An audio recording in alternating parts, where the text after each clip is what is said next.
తగలబెట్టండి sir Niranjan గారు.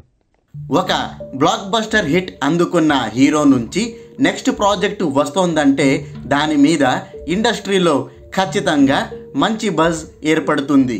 సినీ ప్రియుల్లో కూడా భారీ అంచనాలు నెలకొంటాయి. ఇక రిలీజ్ దగ్గర పడే కొద్దీ ఆ ప్రాజెక్టుకి మరింత హైప్ వచ్చి పడుతుంది.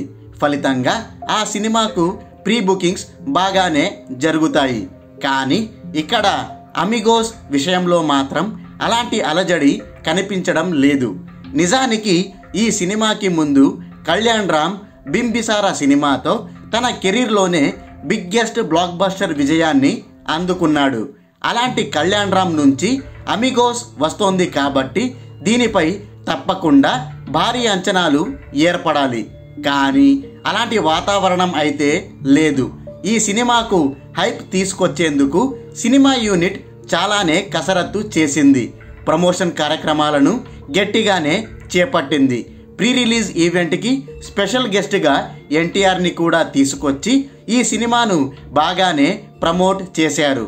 కళ్యాణ్ రామ్ అయితే చాలా ఇంటర్వ్యూలు ఇచ్చాడు. అయినా ఎందుకో ఈ సినిమా హంగామా పెద్దగా లేదు. ఈ సినిమాను వరల్డ్ వైడ్గా 700కు పైగా థియేటర్లలో గ్రాండ్గా రిలీజ్ చేస్తున్నప్పటికీ బుకింగ్స్లో ఏమాత్రం జోరు కనిపించడం లేదు. దీంతో ఈ సినిమా బాక్సాఫీస్ వద్ద సర్వైవ్ అవుతుందా లేదా అనే అనుమానాలు నెలకొన్నాయి. బింబిసారా పుణ్యమా అని కళ్యాణ్ రామ్కి మార్కెట్ పెరగడంతో అమిగోస్ సినిమా రైట్స్కి ఇండస్ట్రీలో మంచి గిరాకీ ఏర్పడింది. ఫలితంగా ఈ సినిమా వరల్డ్ వైడ్గా 11,50,00,000 ప్రీ రిలీజ్ బిజినెస్ చేసింది.